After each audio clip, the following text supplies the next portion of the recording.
Adventurer like you, and I took an arrow in the knee. Hello everyone, welcome to episode 3 of the Gaming Respawn podcast. Bit of a change to the lineup this week. Well, I'm still here. I'm your host, Dom Richards, and Alec, he's not changed. Alec's still here. Hello, Alec. Hello. But Slug McGee isn't here. He's off doing something else. But we have Will this week. Hello, Will. Hello. Hello. Will has finally fixed his Stone Age broadband. Yep. And is able to join us on the podcast. Third time's lucky. Third time, yeah, well, definitely third time. So there was the lost episode in the vault of some sort of vault thing, wherever vaults are. The vault of vault thing. Yes, and once we're rich, famous, and popular, it'll be sold for lots of money because it's never released. Absolutely, indeed, yes. It's all part of a devilish plan. The legendary lost tape, yeah. Absolutely, yeah. Just like the Masterson inheritance. So Dom's going to have to insult someone else tonight. No, I think you can just insult Ian, and when he listens to it later, it'll be a surprise. I can just insult Ian behind his back, because the great thing about insulting Ian is I insult him to his face. So he won't care that I'm insulting behind his back, because that's what Ian is. So he's still going to be a sort of presence then, the sort of Banquo's ghost of the Gaming Respawn podcast. Absolutely, yes, indeed. The classiest reference we've ever had. Yes. Well, I like to think I bring the class to these get-togethers. Yeah, absolutely. Master of class. Yeah. Well, we've got quite a lot to get through tonight, actually. So let's kick things off. Will, do you want to talk about some possibly breaking news? We're not too sure it is. It's speculation. Yeah. But something about PS Plus. Yes, it's a bit of a weird one. Because obviously we've recently had the lineup reveal for August, which is standard news and stuff. But there was some rumours recently that they're thinking of including the PS Now service as a standard part of PlayStation Plus. It's all come about because they've obviously got a price hike PS Plus from, is it August? Around then I think. August 31st. August 31st. They'll be increasing the prices by around a tenner a year. Annually, for the annual subscription. Annually, it'll go from $39.99 to $49.99. Monthly hikes up to an extra £1 from $5.99 to $6.99, and quarterly is from $14.99 to $19.99. Which basically means quarterly doesn't make any sense anymore. No, definitely not. No, not even kind of. No. Where we came across it was there was an article on WWG which kind of delved into various hints from various places that this might be happening. So that's where we got the info from. How do you guys pay for your PS Plus? Do you do it monthly or annually?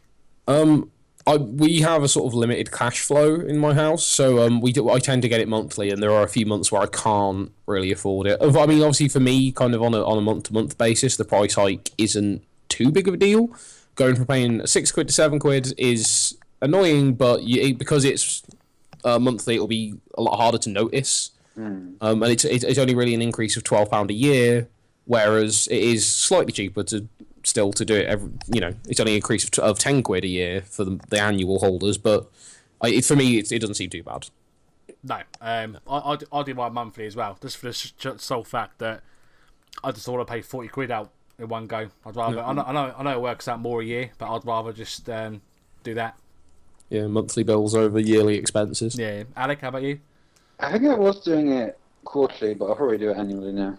Oh, you got to do it annually now. Quarterly just is no point anymore. Well, I think I signed up when it was 12, and apparently I didn't notice when it went to 15. Oh, well, there you go. Yeah. I mean, I used to get my PlayStation when it first came out annually, but that was because I was in uni and had my cash was coming in every 3 months, so it was like just spend the £40 out of it or whatever it was at the time, get the year, and then you don't have to worry about it for a whole year. And then a year later, I would always wonder why there was suddenly £40 missing from my bank account. I think I went through a stage where in the same month I had both Xbox Live and PS Plus coming out at the same time. So I quickly put a stop to that. I think it's gone above Xbox Live now. Pretty sure it has. I'm pretty sure Xbox Live is still the $5.99 a month. Yeah, I think it kind of speaks of a sort of larger problem that PlayStation Plus is going to start having soon, because there's an increase in price, and it's already kind of objectively a bit of a worse service than Xbox Live. Just talking up, well, I mean, say objectively, but like just examining the free games aspect alone, you've got with PlayStation Plus until recently, although it's a bit of a turnaround this month, and the last month also, we've not been having amazing games, and then on top of that, it's whenever your subscription runs out, you just can't play them anymore. You have none of the hundreds of free games that you've like accrued over the lifetime of PS Plus. But on Xbox, you can keep those. Like, even if you stop getting gold, you have all of those games forever. Yeah. So it is kind of, and on top of that, it's just with the price increases, it's looking less and less like a good comparison for PlayStation.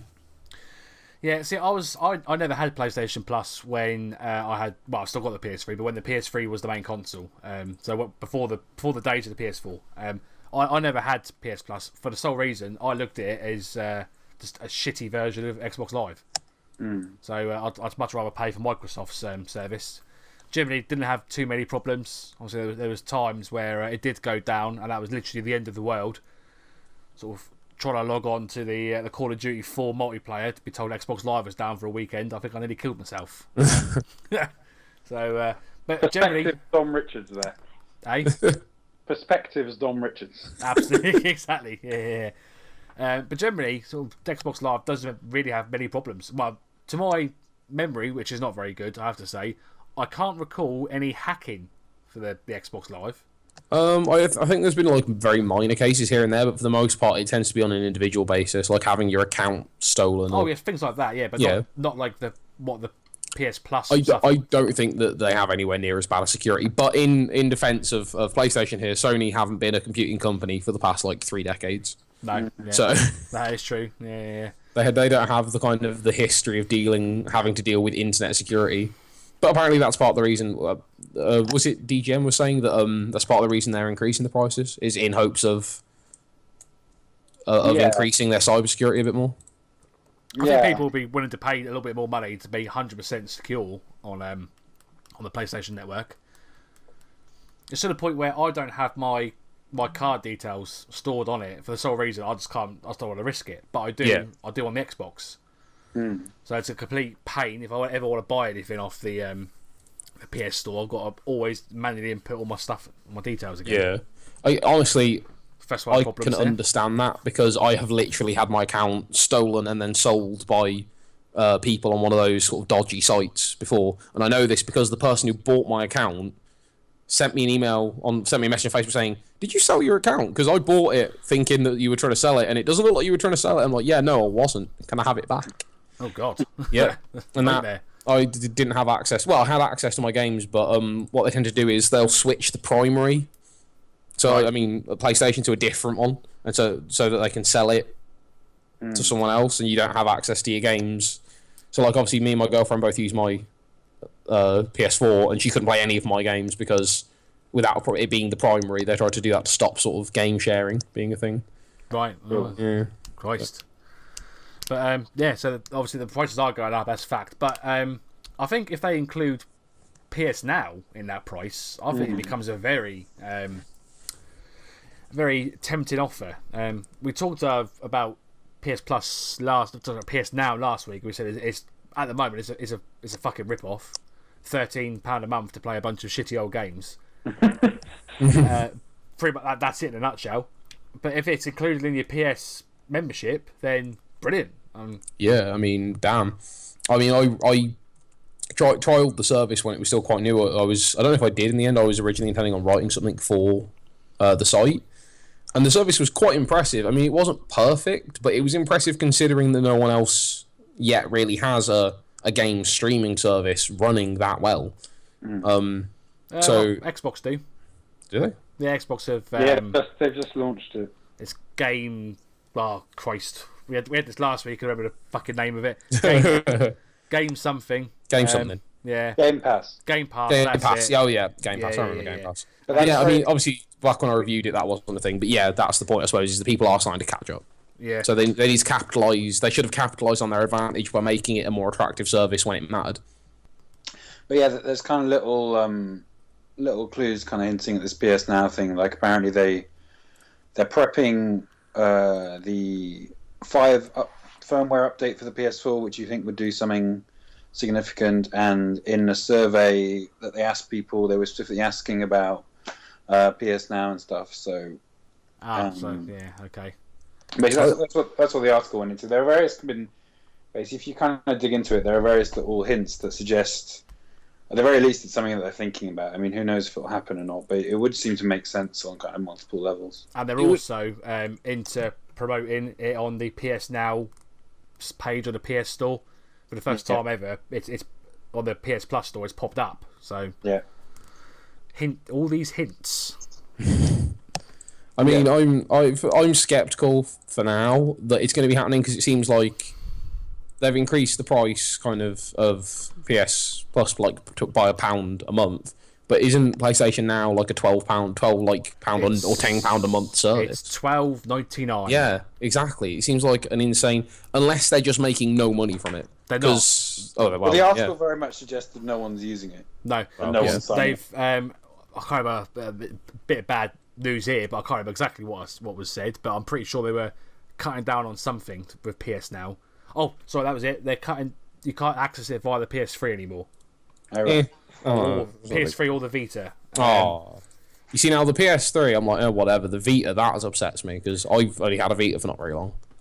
No, yeah. So the fact that they've scrubbed that and is slowly making it a PS4 thing suggests no one's making any money. But again, it's ludicrous to charge £13 a month to stream a bunch of games you can buy for a couple of quid each. Yeah, in like a CX or whatever. Yeah, CX, yeah, or a bunch of old PS4 games. Again, you could pick up for sort of £4 or £5. I mean, one of the big PS4 games PS Now tries to promote is Knack. I saw that in a local shop down here in Portsmouth the other day for like, I think £6. Now, all right, yeah, that's half the price of PS Now, but you get to keep it. Yeah, it's yours forever. Yep. And you don't have to have a good internet connection or stable internet connection to stream it. You can just bloody play it. Yeah.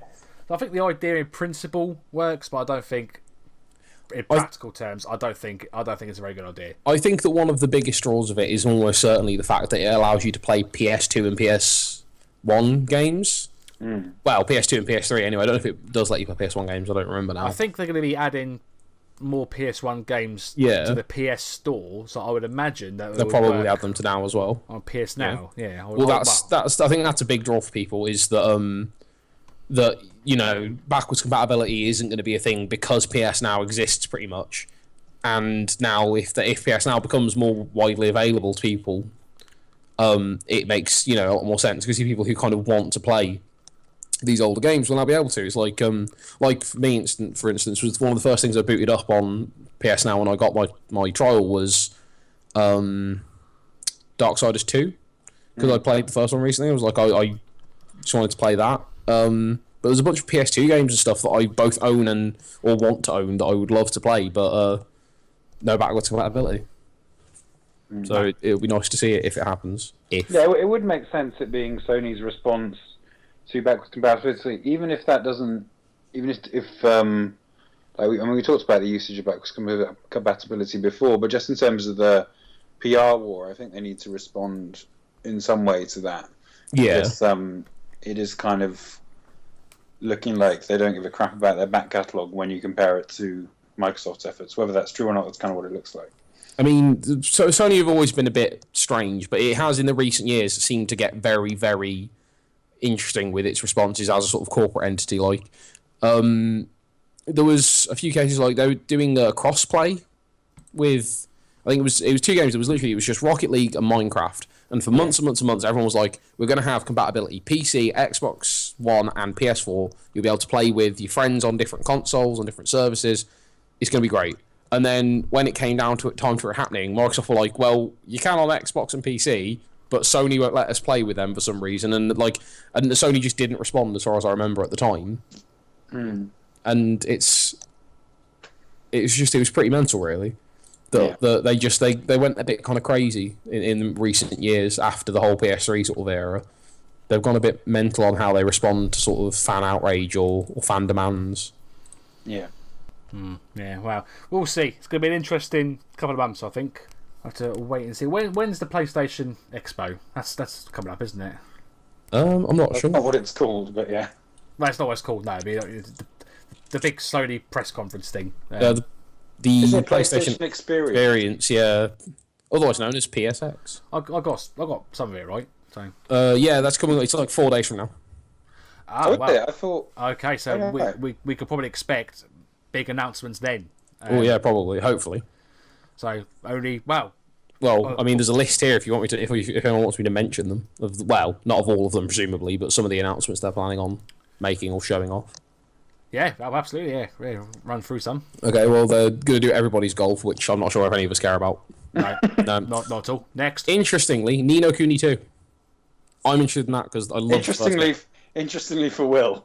Interesting for me and for lots of other sort of Studio Ghibli / JRPG fans. They're doing Knack 2. I don't know if that. I heard it's better than the first one. I've not played Knack 1 yet. I really wanted to try it from what I saw of it, though. And here's one that might interest a few more people. Is Gran Turismo Sport. They're doing another Gran Turismo game. Not for me. I know some people that are. Some of my colleagues at work. One in particular is very excited about Gran Turismo. I played a lot of it when I went back in the PS1 era of Gran Turismo, but haven't touched it since then. I've never really been into racing games unless it's Burnout, because it was just exciting. And Need for Speed Underground 2, of course. I have been the greatest racing game of all time. Well, I'm going to contest that and go for Need for Speed Most Wanted, and I mean the recent-ish remake they did, because I've liked 2 racing games my entire life. Project Gotham Racing 2, because it was one of 2 games owned on the original Xbox when I first got it. And Need for Speed Most Wanted, because you can just drive around. You don't have to do races if you don't want to. You can just drive around and find cars. Is that the latest Awesome. I don't know if it's the latest. I know they did one on the PS2 called Need for Speed Most Wanted, and then have relatively recently on sort of the PS3 and stuff released it again, but with better graphics and a bigger map and stuff. So, yeah, lovely. Good game. Yeah. Cool. Right, so let's stick with the PlayStation and let's talk about. Is that all you find for PlayStation Experience? There's really not much on here. There's that's the most. There's something called Matterfall that I've never heard of before. No. No heroes allowed. No. Be impatient. No. And it doesn't mean as in impatient as in has no patience. It sounds more like I think that's a VR the impatient. As in that's a VR thing. I vaguely remember something at E3 about it. It sounds interesting, but it's also one of those ones that's a bit cliche, along with the whole it's in an asylum thing. So it's just like every other kind of weird horror game. So horror seems to be quite a good fit for VR. I'm 90% sure that's the VR game. I think it says so on the Wikipedia page. But yeah, VR and horror do go well. So the only other thing I'm interested is Far Cry 5. So yeah, but we know all about Far Cry 5. So yeah. We'll just yeah. I'm sure there's going to be bigger announcements. I'm sure there will be. Well, oh, probably. I mean, that's just the exhibitors who already said they're going to be there. There'll probably be a lot more sort of secret announcements that we're not going to know about until it actually happens. I would have thought. I mean, I kind of expect a release date for Days Gone because they've announced it, but we'll see. Yeah. When that game first got announced, I was really excited, and then every trailer I've seen since has just put me more off it. I'm afraid. I have avoided trailers for Days Gone because I was so into that first release video they did, reveal video even. Yeah. And since then I've just been I don't want to watch stuff because I know it's just going to either make me want it more or make me think it's going to be shit, and I just want to play it and see what happens. I think it's going to be one of those games where for the first sort of 3-4 hours you're thinking, oh my god, this is the best thing ever, this is incredible. And then after that, it's just boring and repetitive. It will just burn out real quick. Yeah, I think that's going to be one of them. I mean, it's all going to depend on how good the story is, isn't it? Because it's going to be pretty story based. So, and is it open world? Is it open world or is it mission based? Or I think it's mostly open world. I would assume it's open world, but then that's just because I assume most games are open world these days. I think it's a big appeal, isn't it? Open world, yeah. Unless you're a completely story-driven game like Uncharted. Uncharted, yeah. And even Uncharted, its areas are getting bigger and bigger. What was the wasn't Uncharted 4 sort of part open world? No, I mean even the biggest section was linear, but there was a lot more freedom within that linear level. Yeah, I've still not played it. It's still superb. What puts me off is I've not finished 2 or 3 yet. So Sure. You should. They're good. They're good games. they're on the list along with There is a big list. many other things that I think that every gamer has a big list. Yeah, yeah. we all When they have get a big older, Yeah. like I as feel we all like, get I feel older. like my problem now is I never finish anything. I just jump onto the next thing. Yeah, I can understand that.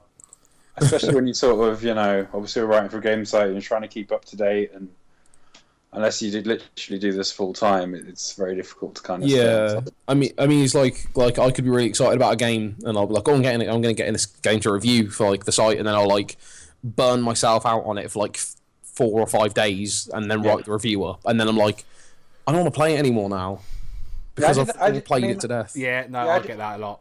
I did that with Horizon Zero Dawn to an extent. It wasn't that I didn't want to play it anymore. There was just, I don't know, something else came along, and Yeah, you have to move on. It's like August is, I think, one of the big busiest sort of request months for me.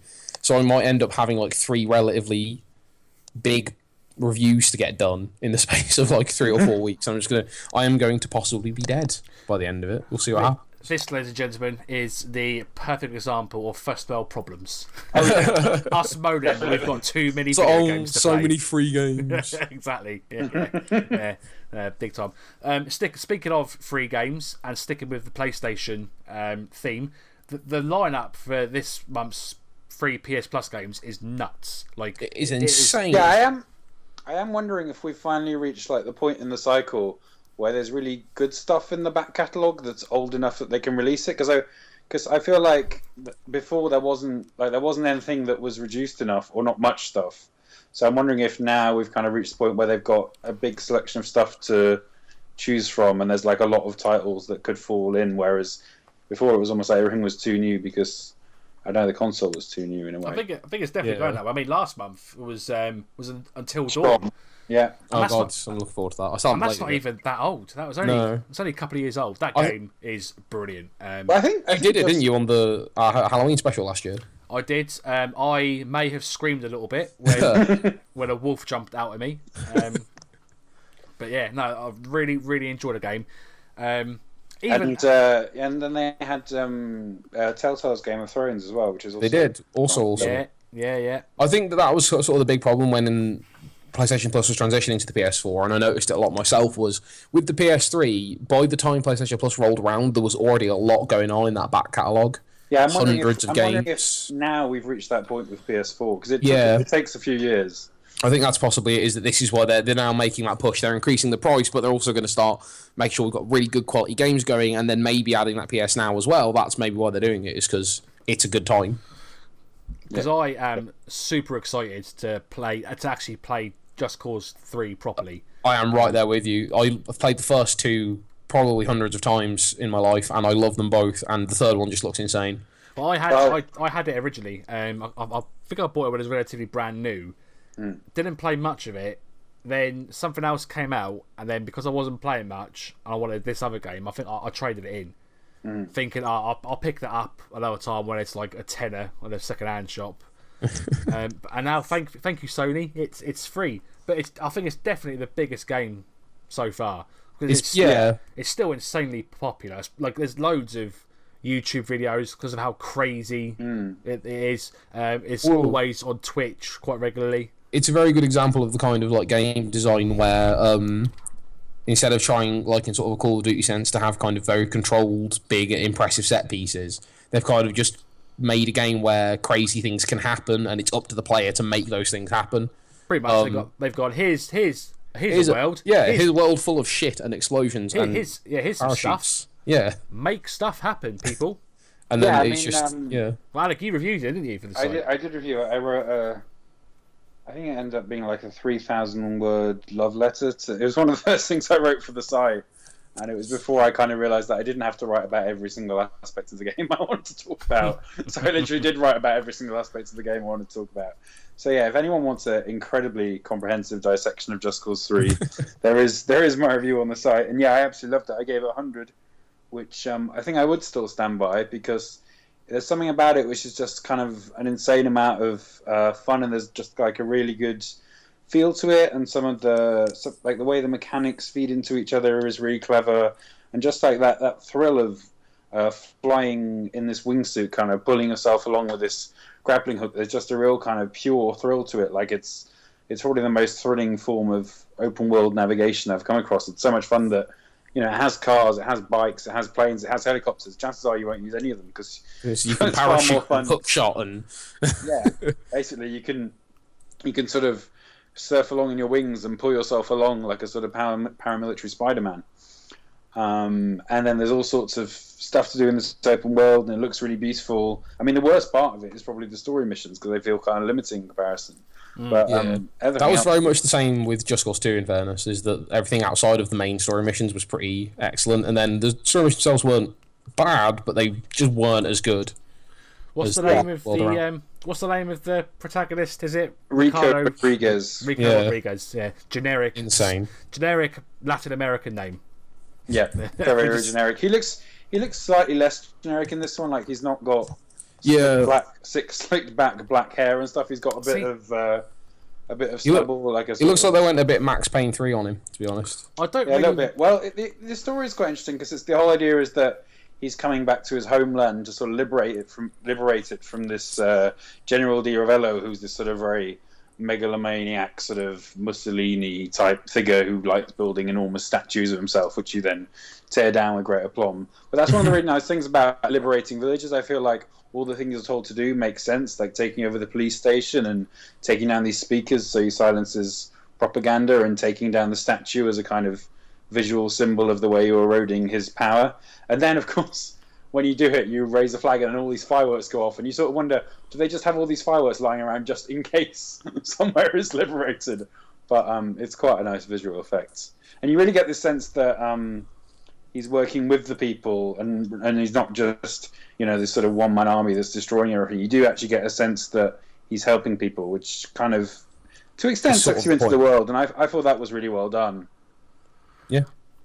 I don't really remember at all the first two games. I know I played them. I remember playing them, but not the stories of them. I remember him showing up in a helicopter at the beginning of the second game, and then from that point onwards, it's just blowing things up and pulling down statues. Just Cause was PS2 and Xbox, wasn't it? Yeah. And then original. Just Cause 2 was 360, PS3. Yep. Right. I mean, I think I got Just Cause 2 on PS Plus, but maybe it was quite old by then. But it never really hooked me, whereas 3 hooked me completely. I loved it. So I from what I've played of 2, I think it's a really, really big step forward.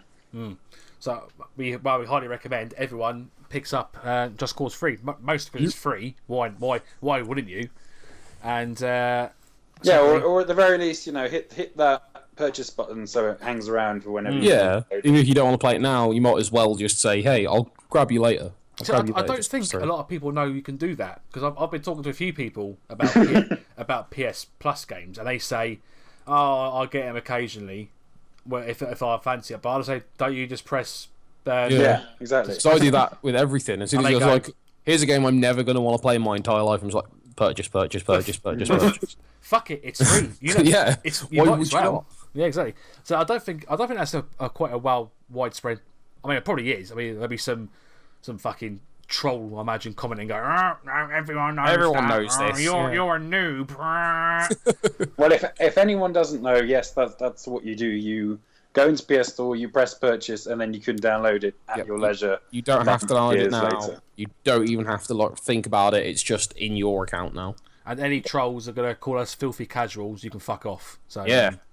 Trolley bastards. Go back to a bridge. There's my passive-aggressive rant of the evening. Passive?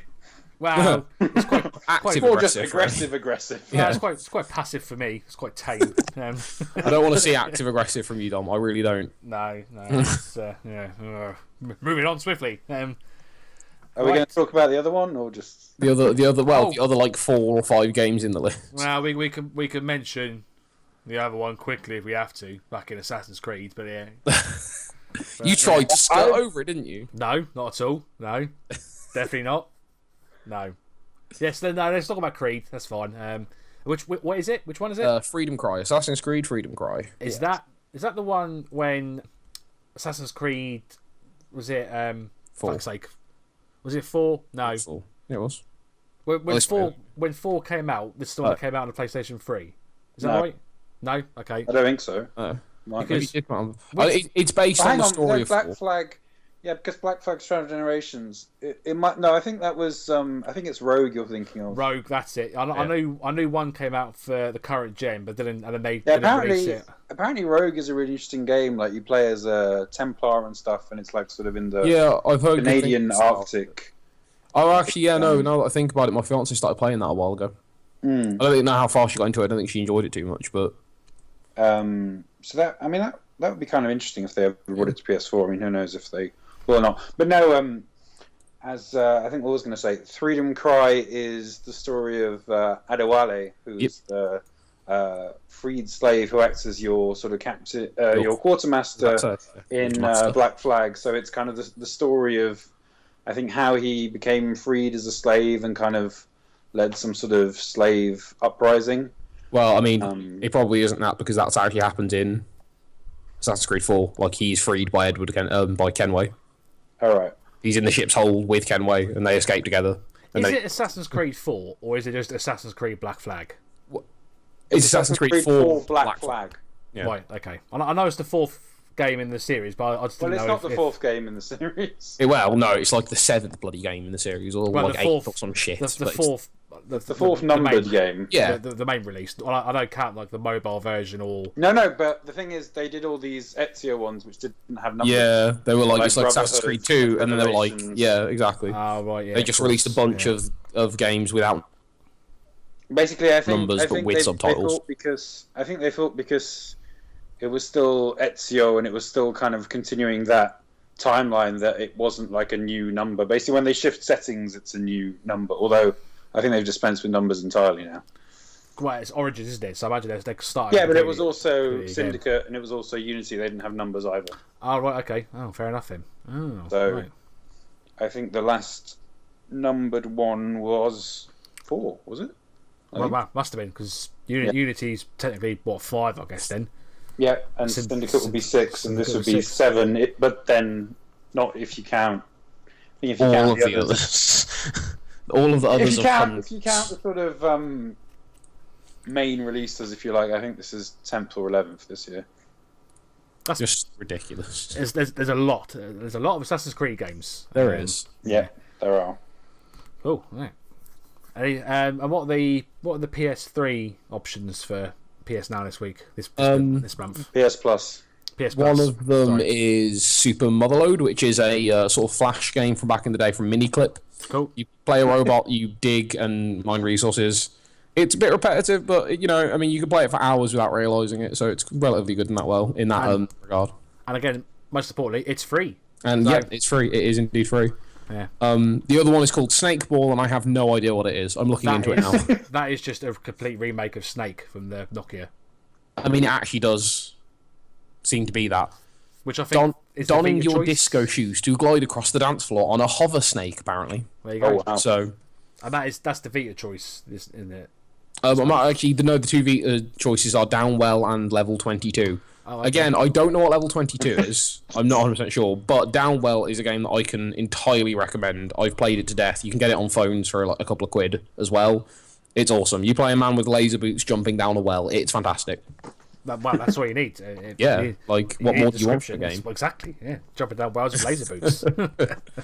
Perfect pull quote there from Will. Absolutely. Right, if Downwell make creators, if you need like a box art quote for the full release, you're definitely planning on doing, just hit me up. Yeah. Cool. Right, guys, would you mind if I touched on something that I've rekindled my love for this week? Go ahead. Lovely. Cool. Right. I don't know if anyone knows, I'm a bit of a Star Wars fan. No, you haven't mentioned 700 times. Don't really talk about Star Wars very much. No. But I do like it a bit. It's alright, passes the time, whatever. But my actual first sort of... I'm tempted to ask how many times you saw Rogue One. What, in the cinema? Yeah. I saw it 4 times in the cinema. In the same day. I saw Force Awakens back to back. I left the cinema. So which have you seen more? I saw I saw them both 4 times at the cinema, but with Force Awakens, I went straight back in after the first showing. Rogue One, I wanted to, but I had work the next morning, so I was sensible and came back a couple of days later. Okay. But yeah, so Star Wars is all right. Pass the time. But my first sort of, I suppose what you call sort of pop culture love, was professional wrestling. More so, the old school WWF.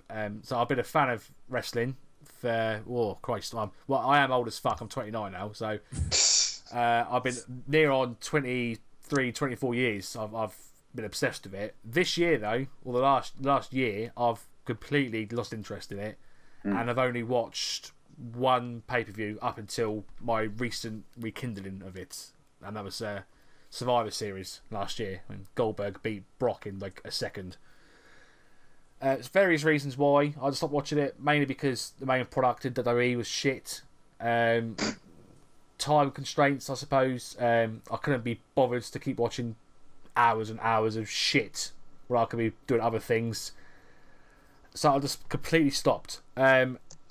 Recently, though, I can't remember what made me do it, but I watched Battleground, which has been the latest pay-per-view. Didn't hate it, so I thought, that was alright. It's not as bad as I remember it being. So then I watched another pay-per-view, and again, that was actually really good. That was Money in the Bank, which I believe you're watching now, Alec. Well, not that one, but I finished it. You finished it, okay? Yeah. That's right. You're Great Balls of Fire. I'm Great Balls of Fire. Not a match. The uniquely named Great Balls of Fire. It's a stupid name, but it is a fantastic show, I have to say. Yeah, I mean, I've seen one match so far. It was alright. Yeah. So after watching them 2 pay-per-views, I decided, you know what? I think I'm ready to give it another try. WWE, until they piss me off again, which won't be very long.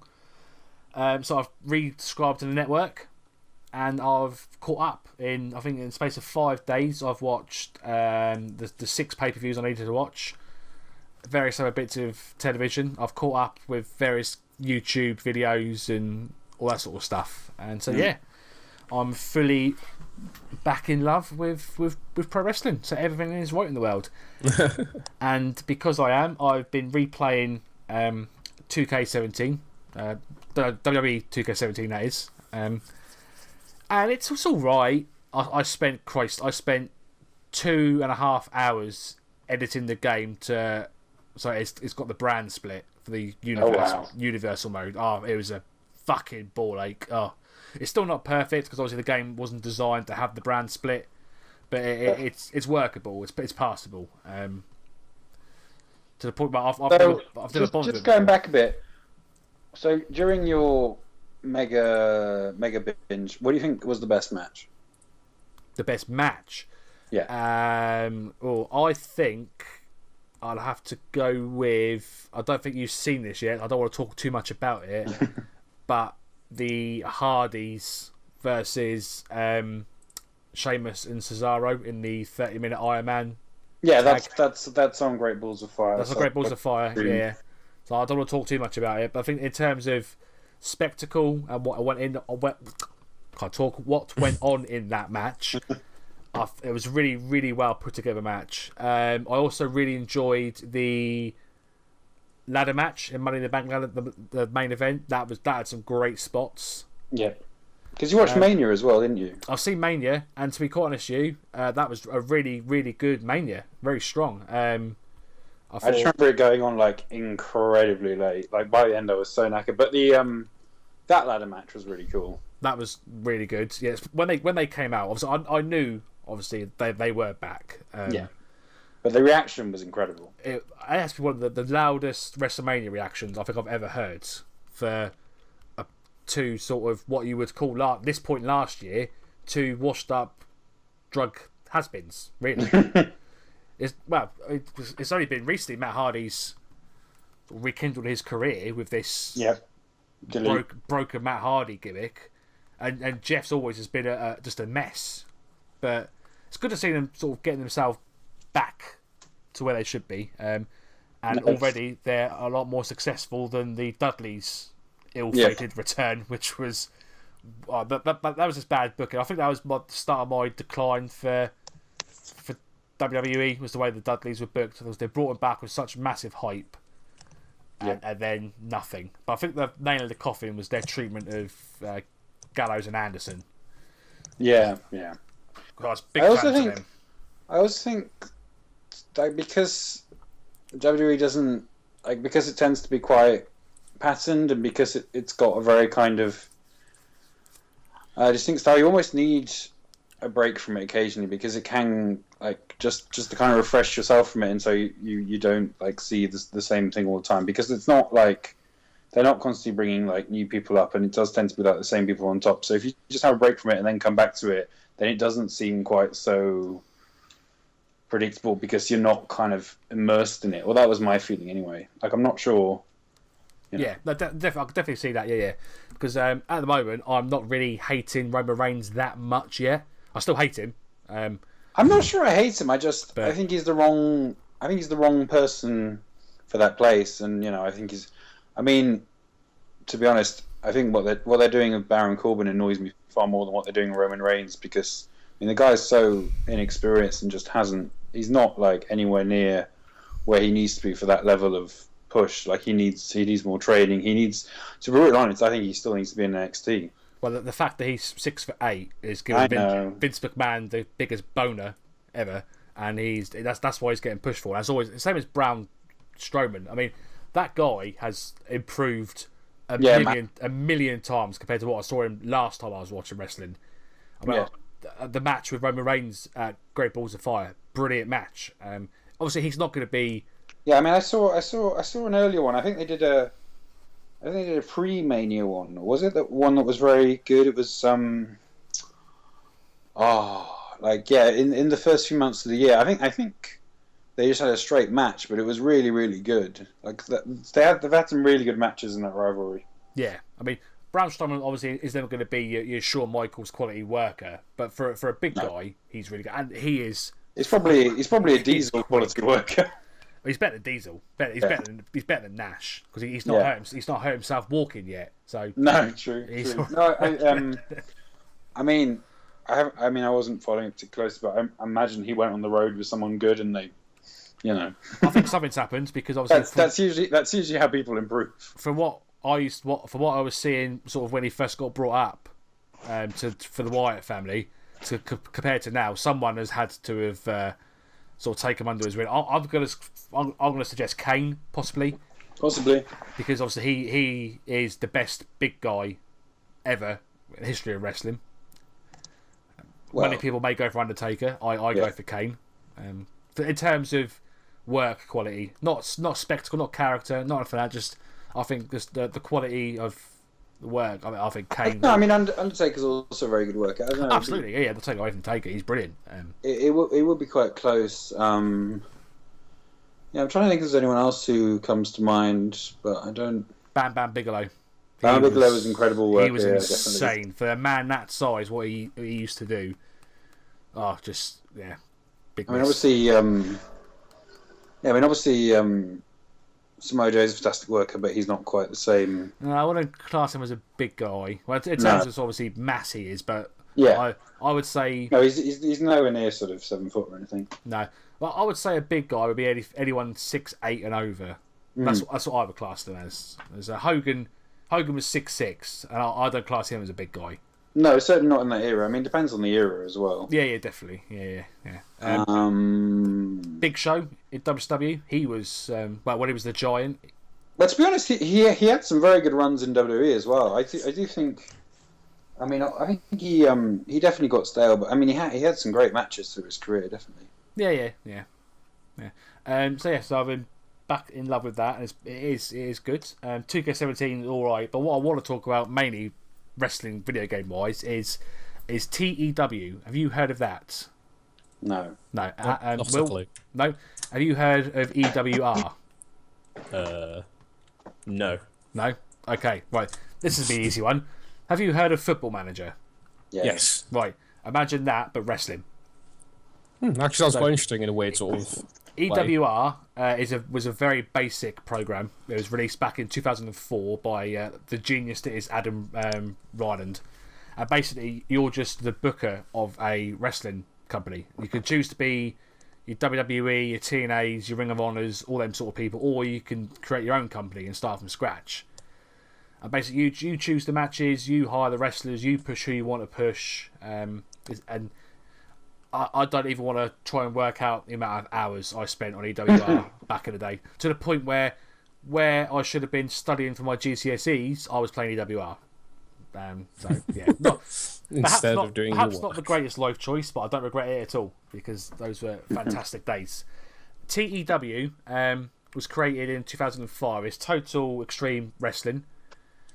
Generally, it comes out in 3-year releases. So it was the latest one last year, 2016, and it cost it's £35. EWR has always been free, but it's now obviously it's the $34.99.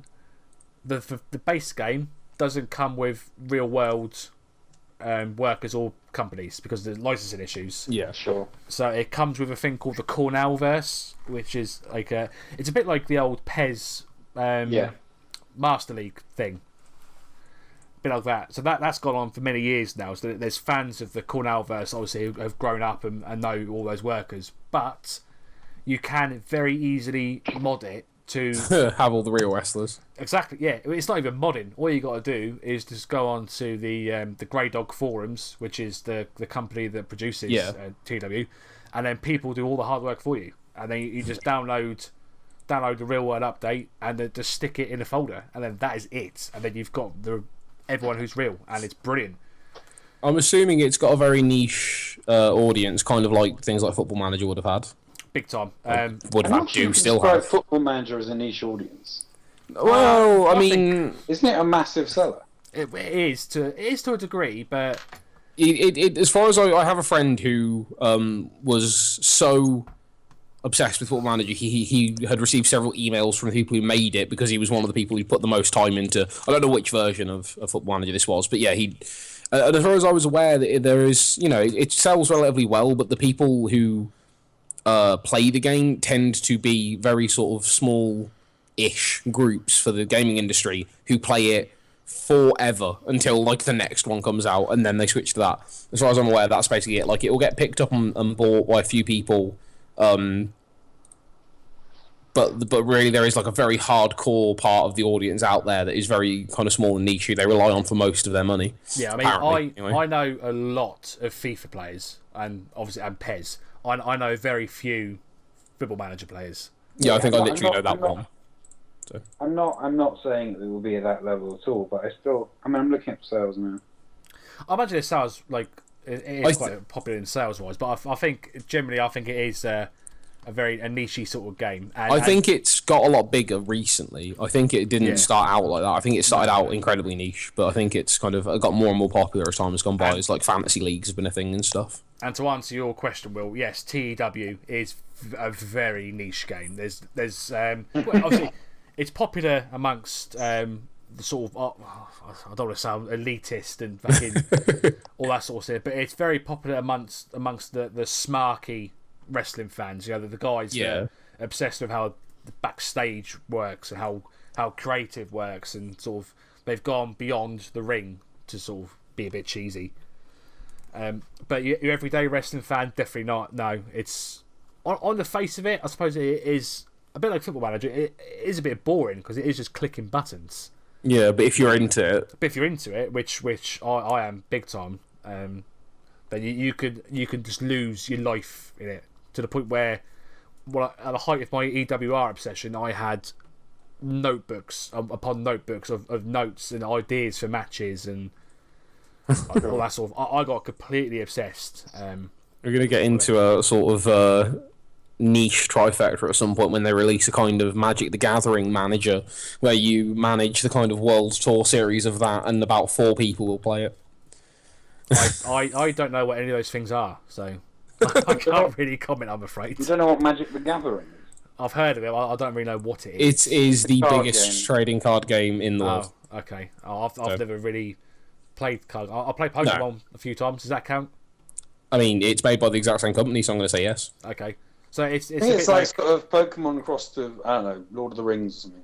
it's a bit like Top Trumps. So After you get well, a card and you sort of go, I've got the highest It's a battle. bit No. more like... it's no. a bit more complicated than that. Yeah. Basically, it kind of has a premise of you and the other I'll tell person you you're what playing it's a bit against. like. It's a bit like Gwent on The Witcher in some ways. I can't confirm that because I haven't played Gwent, but I am a massive Magic the Gathering player, so I can confirm that it's basically fantasy kind of Pokemon, except for it came first. It's just the thing where do you watch Big Bang Theory?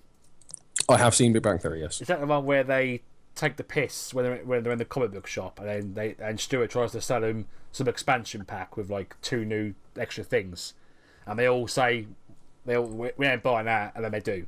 Probably. I think that's more likely to be something more like Munchkin, which is a sort of not a collectible card game. Right. Okay. With Magic the Gathering, you buy kind of booster packs to have random cards in, or for the most part, honestly, people who play the game properly buy individual cards, specific cards they need to make decks from. Right. Instead, because like if you're new to the game or you're just casual, you'll just buy like a few random cards to play with your friends with, but like professional players or whatever, because there are professional players of the game. Will go to websites and buy specific cards to use in their thing. So it doesn't really work like that. I've played Hearthstone a bit. Hearthstone and Magic are very, very similar games. I'm not Yeah, going that's to what I lie. was trying to say. Does Dom know about Hearthstone? Right. I've seen it on the App Store, but I've not sort of got it or Well, done anything with it. It's kind of the physical version. So it's all Yeah. about like playing different cards that have different effects. It's kind of all Exactly, stats based. Yeah, it's all very much kind of weird fantasy chess. Oh, Where okay. each player plays like a wizard and they're trying to kill each other with spells and monsters, effectively. I think the thing that puts me off these sort of things because it sounds sort of right on my strings. I'm a massive sort of fantasy fan. Yeah. But I've just got like no time for any new sort of major passions. I think. Yeah, it is a huge commitment to play Yeah. properly. Like, I mean, especially in England where we don't have. In America, it's much easier. Lots of like small towns and stuff have like an LGS or a local game store where you can go and set up games of like different board games and like Warhammer 40k and all that kind of shit, and they'll do Magic the Gathering as well. We've But got a Games Workshop in just like- Portsmouth. Is that what that is? I mean, Games Workshop might do Magic the Gathering, but as far as I'm aware, Games Workshop will focus mainly on their own tabletop games. Most of them tend to be independent. Like the closest one I have that's any good is in, I think, Stourbridge. Is that right? I think so. And that again, that's like it's called Phoenix Gaming. Plug. They're great. You should go there. But yeah, again, it's just they sell like board games and Warhammer and like model paint and stuff like that, and they'll do different events like every Friday and stuff. Is Quite Chris big stuff, so. is Chris our resident ball game reviewer? Is he do you know if he plays Magic the Gathering? As far as I'm aware, I don't think so. I mean, when Chris obviously joined the team, me and him talked at least a little bit because, again, I collect board games as well as play Magic the Gathering, so we talked a lot about what sort of different board games we played and stuff. But I've never heard him mention Magic. So far, as far as I'm aware, the only person on the team who plays or knows anything about Magic is me. Okay. As far as I'm aware, could be wrong, so don't quote me. I've got Cluedo as a board game. Is that good? I can trump that. I've got Simpsons Cluedo. Oh fuck! Mother trucker, that's right, and most of the pieces are missing. Okay. I've got a game called Ket. Called what? I think it's called Ket. Ket. Hang on, I've got it somewhere. Ket. Anyway, Ket. it doesn't matter. It's this really weird board game which involves bouncing lasers on mirrors. That is amazing. Oh It's wait, pretty cool. it's got Egyptian theming, yeah? Yeah. Yeah. I've played that game. It's actually quite good. Not gonna lie. Yeah, it's cool. It's quite cool. It's sort of awesome, like chess, but with mirrors and lasers. Yeah, and Egyptian theming, obviously. Awesome. Cool. Yeah. Well, we've sort of sidetracked completely there from We did. from my wrestling management game to Yeah. board games and card games. But no, it's fine. It's brilliant. But I will say to any wrestling fan, especially Mike, Alec, I think we need to tell Mike about this game. I think he will. If he hasn't heard of it, I think he will definitely like it. It does seem up his street. He sort of runs a federation in a notebook that he's texting me stuff from. Oh, I used to do that. Oh man, that was so fun. Do you guys ever? Well, before we start bang on again, are you a wrestling fan? Do you know- I not anymore. I was when I was a bit younger. I don't think I've been like actively into wrestling basically since Rob Van Dam first left the main wrestling circuit and joined the independents years ago. Okay. So a bit like the notebook booking thing. Do you know what an e-fed is? I do not think so. Alec, you heard of that? I can imagine. I mean, clearly he is electronic, so it's some sort of like. Yeah. So it's like an electronic federation. Basically, yeah. So it was around about sort of when broadband sort of first started becoming the norm over here. We could actually go on the internet and do anything. It started popping up on various wrestling website forums, and basically it is exactly what it says. It's a federation based on the internet. So you would create your character, and then to have matches, you would write a promo, and then the admins of the site would rank the two promos. If it's a 1-on-1, or obviously if it's a tag, they'll do the whatever, and then the winner of the promo score would win the match. And then the admins would write the match like a match report out. I just want to say that I typed in eFeds and went and found a top 100 list, and literally the exact second thing you can click on is a gay porn website. I think they've missed it. It's like top 100 ranked eFeds, and the first one's a real one, the third one's a real one, and all the others look real, but number 2 is just gay sex. Okay, brilliant. I don't think they're that popular anymore. Well, this website does look like a sort of GeoCities site from the early days. So I was doing this sort of back when I was still in school. It was 13 years ago now. So I think as time's moved on, I don't think they survived. No. And some of because I used to do for a sort of couple of places. One of them was so sort of like political. It was literally like backstage WWE. It was pathetic. Like to the point where I remember this guy. He was a fucking right knobhead. His character was called The Man, as in D-A Man. Stunning. And basically, he was just a Goldberg rip-off. And then, bear in mind, he was like... So I was like 15, 16. He was like a fully grown adult. Well, I use that term loosely. He was a fucking moron. But we started doing this sort of feud. And my idea, because I played this sort of very weird sort of Raven-like character. Do you remember Raven, Alec, Will? Yeah. The Raven, he sounds familiar. Raven, he was an ECW guy.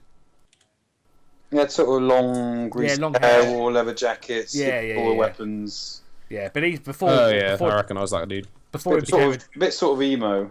Yeah. Before he became a joke on WWE, he was quite sort of a dark, brooding character in ECW in the early days, and I sort of based my character, which was called Even Flow, because that was the name of his finisher.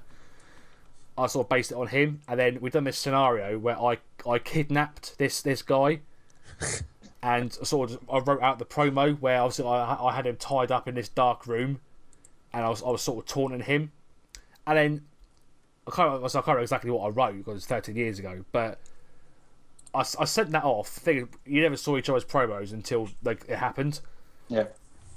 But he was one of the admins of the site, and obviously he read the promo. He then sent me this like essay about how I've made his character look like a joke. Bear in mind, this was all just make-believe shit. And then he 13 years to the day, I still remember exactly. He claimed that WWE creative were watching his work. Oh wow! And the fact that I made him look like a joke jeopardised his chance of becoming a story writer back in WWE. To me, that sounds like utter bollocks. A big time. Oh, definitely. Just saying, like, So yeah, that was my little eFed story. But again, bit of a tangent, but Total Extreme Wrestling, highly recommend. Even though it is £35, I highly recommend then you download EWR Extreme Warfare Revenge first to see if you get on with it, and then if you do get on with it, I fancy having loads more features. I mean, it's insane the amount of detail you can do in TEW. Then is there any sort of like match engine, or is it all just text? No, all text based. There's no match engine. It sounds a lot like sort of forum roleplay games where Pretty it's much. you just kind of type out what your character does or something in a situation and see how other people respond, and then You could do it now. You couldn't do it on EWR. EWR had all just pre-designed angles. So if you just do it like someone attacking someone backstage, it would be a generic speech.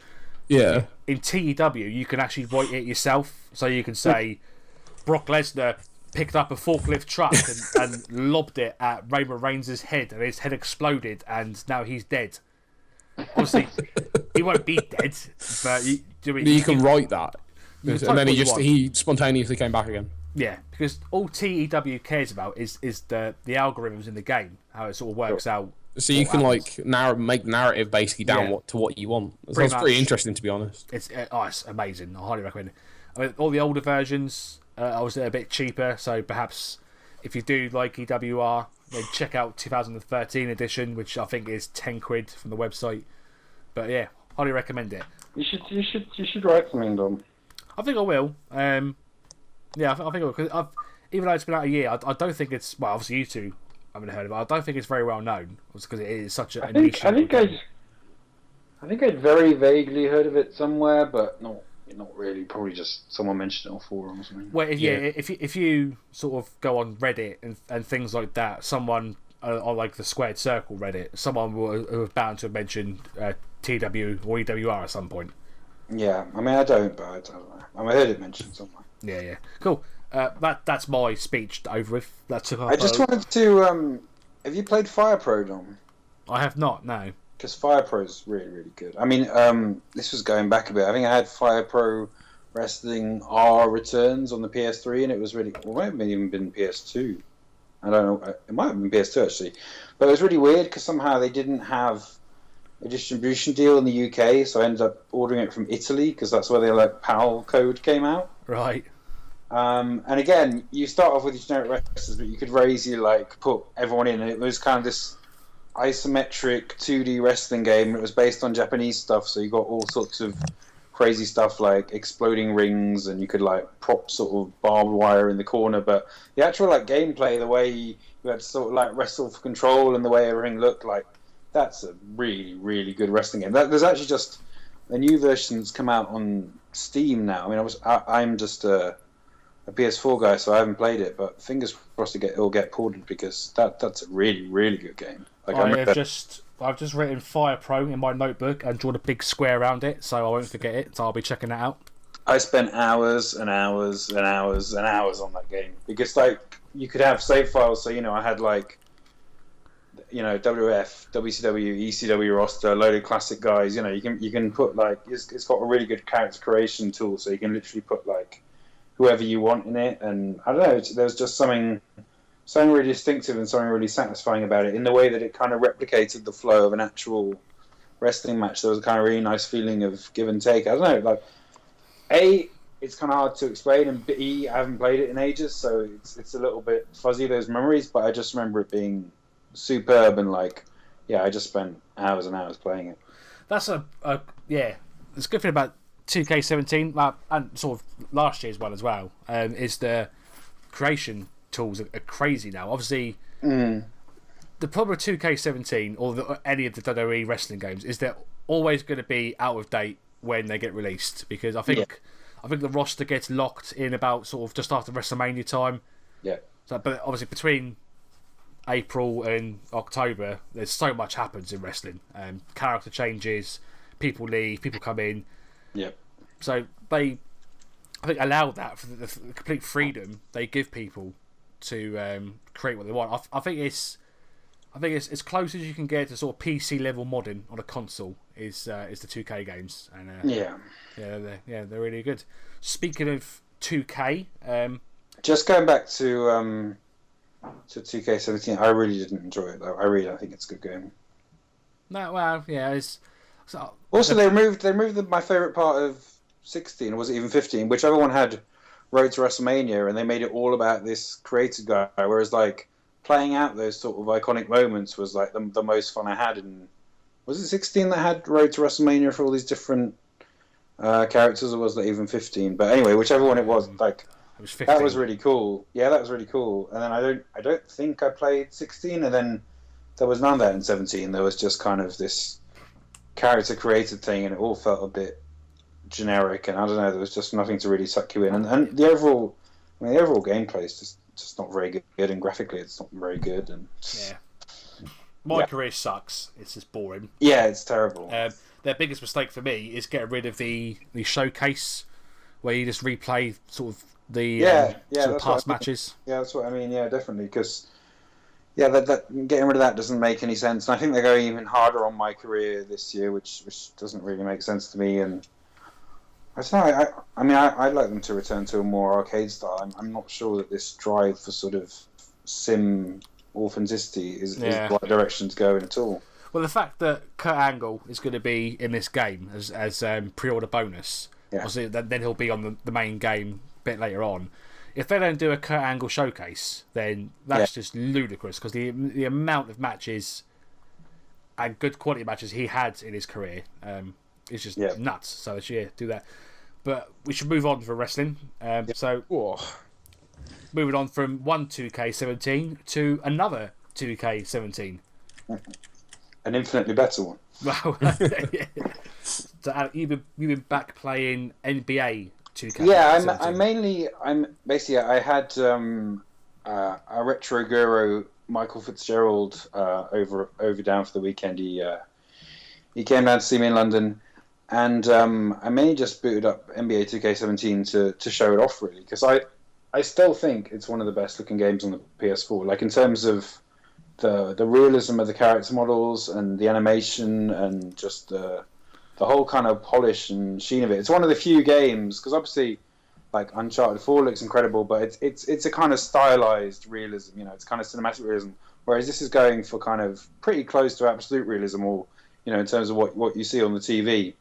And just, graphically, it's kind of at another level, I would say, compared to most things, compared to most sports sims. Anyway, Madden's probably on the same level, but to me, like, the animations and the way people move just feels more natural in NBA 2K, and you don't have that really broken up thing, so it kind of got a really nice feel. Its commentary is basically the headline is, I gave it 100 last year. It's probably the best sports game I've played. No, I'd say certainly the best sports game I've played, just in terms of graphically, its presentation with the whole, like, virtual pundits, and then it has like 10 commentators who split up into different teams, and they really feel like they have genuine chemistry, and the amount of detail. Obviously, if you compare it to FIFA or something, it's a lot easier for them to go into detail because there's far less teams, but the amount of detail they go into is astounding on particular players' play styles or what particular teams need to do. You actually learn about the NBA as you play, just from what people are saying.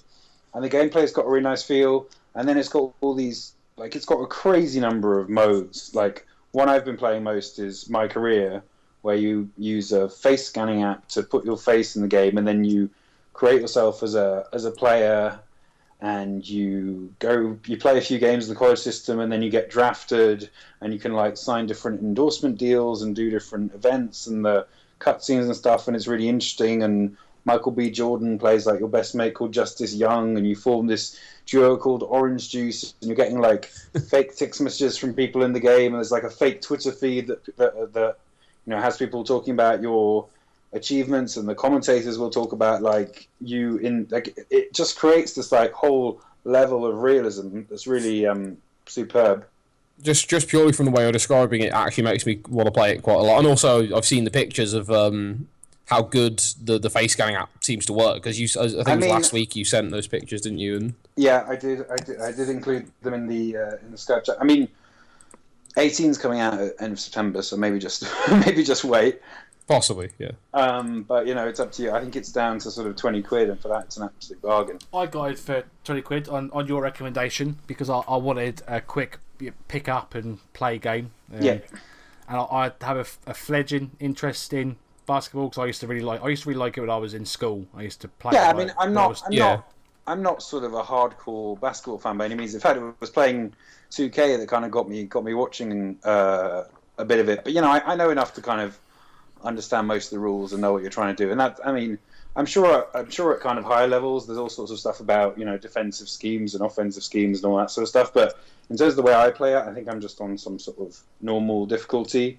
Then it's just about concentration. Basically, it's about like tracking your man. It's about looking for opportunities for steal. It's about looking for when you can block them, and then kind of trying to find space at the other end. And that kind of that it's kind of got just the right level of complexity for me. The way I play it. Yeah, I was really impressed, especially like with what you said about how good it looks. It looks and your face scan thing was incredible. Like it didn't work well. It didn't work well for me because I think the way my beard is shaped, I had some sort of weird, massive right hand side of my chin, and it looked really odd. Yeah, I don't think it's very good with actual beards because it wants you to like apply a beard and think. I had to kind of like fine tune various things, and that took a bit. I think I would recommend, unless you're like really wedded to your beard, just scan yourself in clean shape and it will look better, and then add the beard. I would recommend that for any players. Yeah, but it's crazy as well how good that face scan thing worked for NBA 2K17. But you try and do that in WWE 2K17, and you just create some sort of weird Shrek-like monster. It is very scary. And the fact as well that it just looks 10 times better than 2K, the wrestling one. Yeah, I mean, it even looks like even the character models. Yeah, I mean, I think I don't know. I never know how fair it is to compare it with FIFA because obviously FIFA has 22 people on the field and this had 10. But in terms of sort of the character models and how people move and the detail, it's just literally on another level. Yeah. I suppose that is a big factor, is like how many people you have on the screen. Yeah, you would think, but then the camera's much further away in FIFA, so less detail to render presumably. But yeah, I'm not going to go into great detail on this, but it feels like it literally has everything you could want from a sports sim. Like there's classic teams, there's alternate uniforms, there's national sides, there's EuroLeague sides, there's like a MyGM mode where you can really dive down into that whole kind of management side of it and players' contracts and all that stuff. There's something called My League where you control all 30 teams in the league, which I don't quite get how it works, and I'm sure it's quite complicated, but you can literally tailor every single aspect. There's kind of this sort of blacktop mode, so it's kind of street basketball. Like the amount of content in it is just absolutely crazy. It really is. Yeah, I've not played much of it, but just looking to sort of going through the menu, I just think there's so much to do. There really is. It's amazing.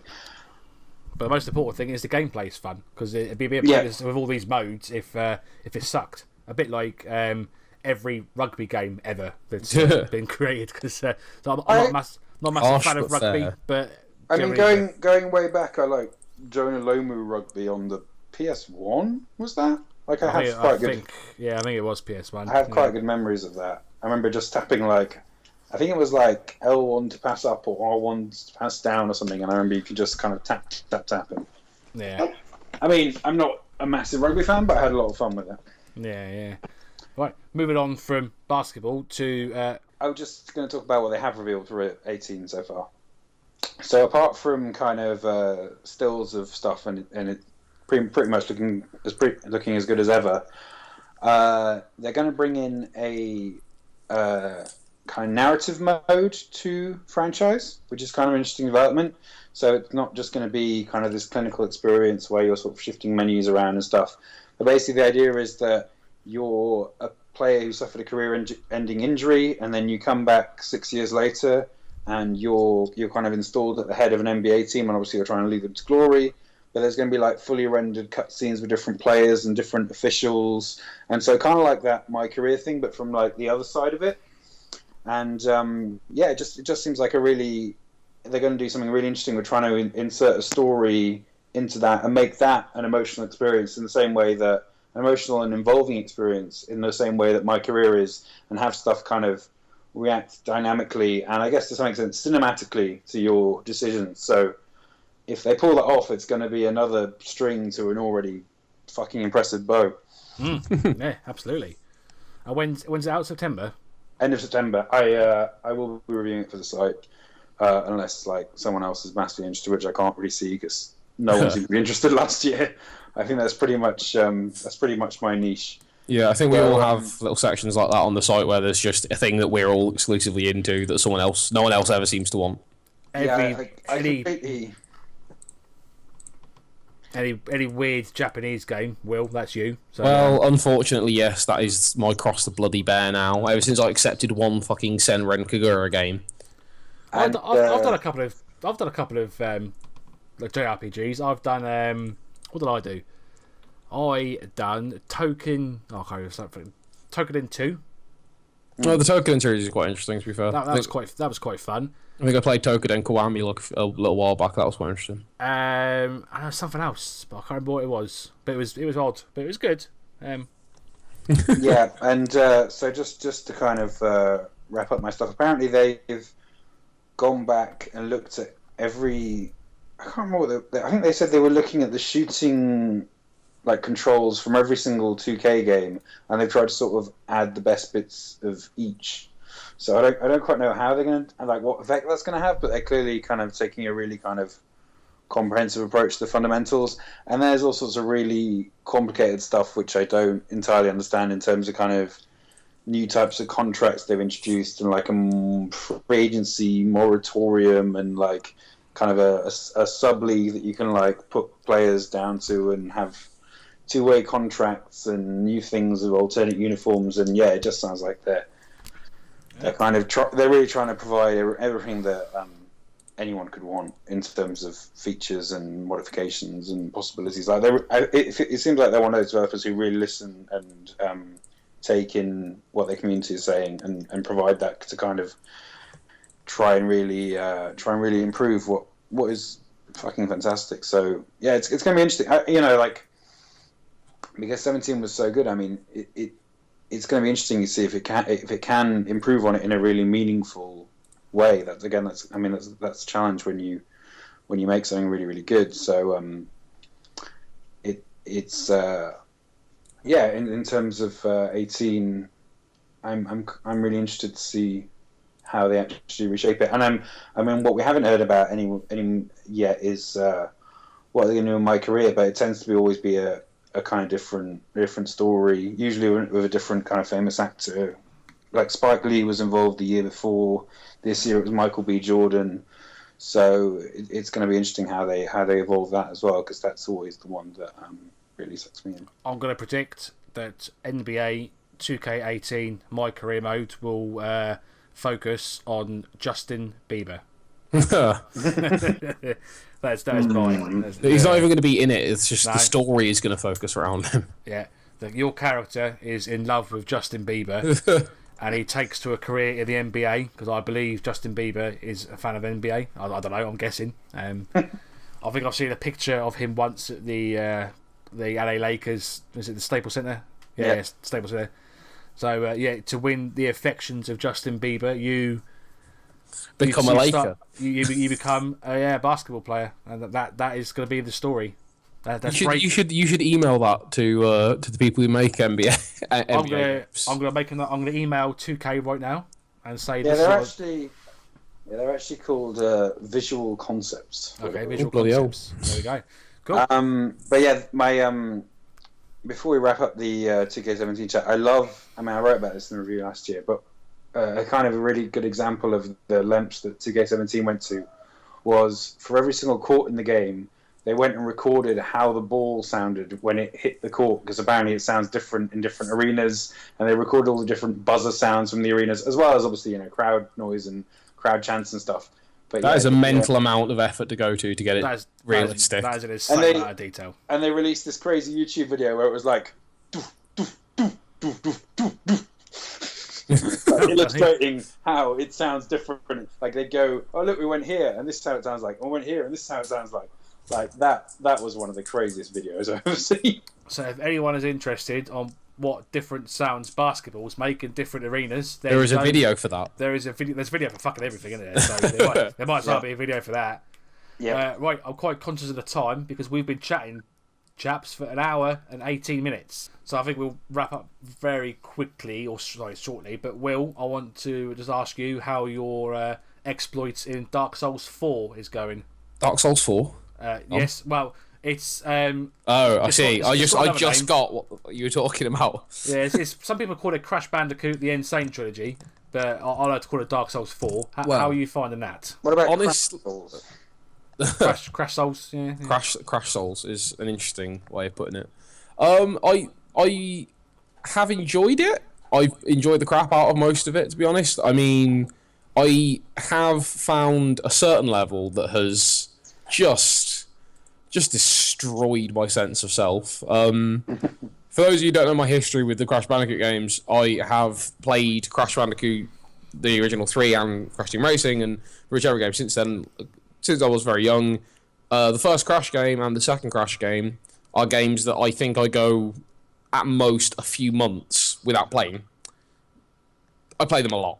So when I was getting Insane Trilogy, I was really kind of looking forward to kind of testing myself and seeing, because obviously when you play a game that often, which is honestly a bit of a crazy amount, even I realise this, you kind of get a sort of muscle memory going. So like, for instance, there's a level...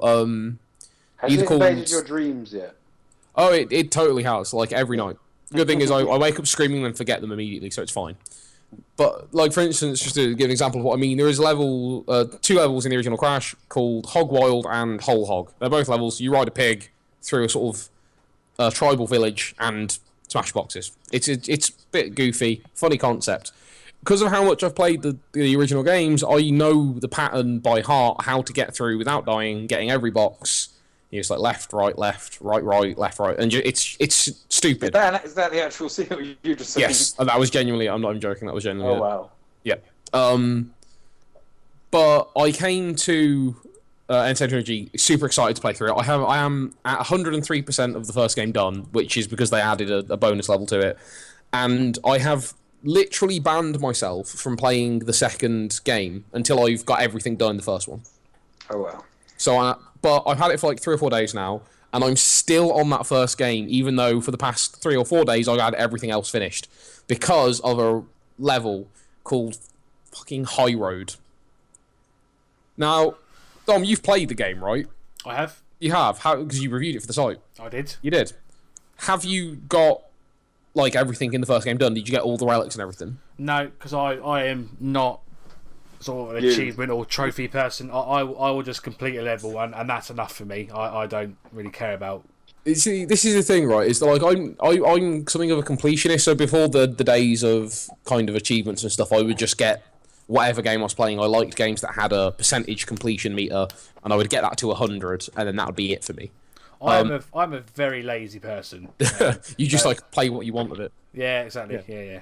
Is it just me who's annoyed by the fact that so few games tell you how many hours you've been playing? I always want to know that. I hate that. I like to know how long I've been playing a game. I want to know how long I've been playing Crash, to be honest. Steam does, yeah. Steam does. I think that's a service that all things like Xbox and PlayStation should all have. I think there's a way you can get the PS4 to tell you. I think you got to go on the Sony website, the trophy website. Yeah, probably. I'm pretty sure if you go into a game, look at the trophies. I'm pretty sure it will tell you how long you've been playing. I'm pretty sure it does. Yeah, it's not an easy way. So not no, like Steam. It's too complicated for that information. Which should be simple to get. But with Crash Bandicoot, I have been plugging away at this level. Basically, to get all the achievements, you have to go through a level. Easy, complete all the levels. You have to go through and collect all the gems, which I did in the first day or so. And the last thing you've got to do, which they've added to the first of the games because it was not a feature before, is time attacks, where you get through without dying and within a certain time limit. There are 3 levels you can get: Sapphire, Gold, and Platinum, because apparently Bronze, Silver, and Gold was too fucking complicated. It was too mainstream for this game, I guess. And you have to get at least Gold, which is the middle level of them, to get this achievement right. And I have literally, I think I'm missing. I'd say that Sapphire sounds much more exciting than Bronze. Maybe I know, right? It does sound okay. It sounds more exciting, but at the same time, it was like confusing for me. I'm like, which one's the one that's the good one now? I mean, you can kind of figure it out, like Sapphire and then Gold and then Platinum. Yeah, Platinum's the highest, with Sapphire being the lowest. Although, I don't know, Sapphire could be better than Gold. Maybe it's a precious stone versus a precious metal, though, so I'm not really sure. Yeah, I don't know which is rarer. No. I know Platinum is apparently super rare, but has dipped below Gold in price several times, and is actually cheaper than Gold right now, I believe. All right. Which is weird. I don't know. The reason I know this is because inside there from I was moaning about the whole gold, platinum, sapphire thing to my fiance the other day, and she was like, "Well, how expensive is platinum?" And we ended up googling it. That's why I know that.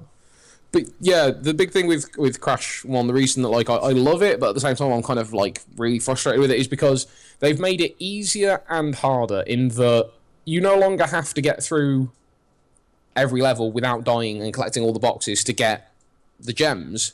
But they've added this time attack, and the problem I found is that the first Crash game was not designed with time attacks in mind. 2 and 3 both have different level design. It works better there. But I have found it infinitely frustrating. Another thing is, as well, they've changed how, as we've seen loads of videos and sort of stories about, they've sort of changed how the physics in it work. The hitboxes are rounded. Yeah, we covered that last week, I'm guessing. Last week, or episode 1, I think. One of the two. Yeah. Well, but no, I think it was episode 1. I think it was the.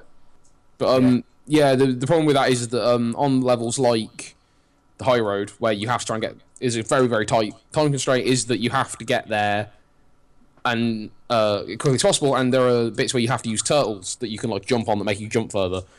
But back in the day, you could do this thing where you'd jump on a rope on the side of the bridge and just run the whole way through the level. You can do that. You can. They've changed it so it's way easier to slide off now, though. Oh yeah, big time. Yeah. Way more difficult. Well, you can't do it fast. No. I walked at a casual pace across the rope. Yeah, no. Obviously, in time attack mode, I am dying. I got so close last time to getting to the end of it, but I saw the time limit. I was like, "That's not quick enough," and just jumped off. Just jumped off the road. Done. Because I have to get it in gold, and I'm still going to do it. Oh, by the next podcast I'm on, which at our current rate could actually be in a few years. When you do it, you should totally upload that to YouTube. I've been recording footage from it. I got a platinum relic, so the fastest possible time on slippery climb, and I recorded that. I was like, yeah, I'm keeping that shit. I've got that footage for when I need it. Yeah. So I have you can upload some sort of Crash mega vid when you're. Yeah, I think so. I'm probably going to cut together some of my most proud moments throughout the series because, as I say, I've 100%ed all three. Like a really dramatic soundtrack. Oh hell yeah! I'm gonna get some Dark Souls ass sort of Gregorian chanting. Speaking of quick thing I wanted to mention is, Dark Souls are releasing a vinyl collection of all 3 game soundtracks. I am super into that right now. I want to get that when it comes out, but it's probably going to be expensive. I've got Spotify. I don't have a record player, so I actually do. But isn't it also going to be really limited? It is going to be very limited. I don't think I'll ever actually play the records. I'm just going to get them and look at them because I am a sad person. But I like vinyl and I like Dark Souls' music, so it is a fantastic soundtrack, and I think that's going to be it's for tonight's chapter, an hour and a half, so it's a bumper podcast. Yeah, extra long special, which is weird because, well, I think half an hour is Dom talking about TEW. there was a long talk about TEW and a tangent off a story, but it's all fun. So thank you for listening. I'm going to crack on with some quick site promotions. It's, the new look site, which thanks to Mr. Will for that. Yes, well, I mean, to clarify, just the logo was me. Logo, logo, yeah. And and the logo was my idea. Yeah, you're very proud of that, aren't you, Ali? I am quite proud of that. Yeah, like I have no technical skill, but you created what was in my head. Yeah. Stephen, our illustrious editor-in-chief, he worked tirelessly to make the site. It looks fantastic. So please come and check it out. You can find us at gamingrespawn.com. In terms of what to look out for on the site this current week, we've got Avon Colony review. I'm afraid I don't know what that is. I believe it's a sort of sorry, what did you say? It's base building sort of town simulator. Yeah. You were like creating a new sort of habitat for humanity. So it's like okay. Well, Blake type thing. Blake thoroughly enjoyed that. He gave it a 10 out of 10 because 100%, which is a very rare occurrence. Well, it's not many. I think there's only 5 games possibly now. We've given 100 to on the site. I gave 100 to. Well, I've given 100 to 3 of them. Okay, sorry. I gave Just Cause 3.95. I think because of the slight sort of story thing. Okay. I know I've done it for NBA and Uncharted 4. I was inside. There's probably a few more. I can't remember, but yeah. So he thoroughly enjoyed that. So you can check out his review. Anthony reviewed Augmented Empire again. No idea what that is. No, I'm not sure I read that. I'm not sure I know what that is either. No, but he thoroughly enjoyed that. Check that out.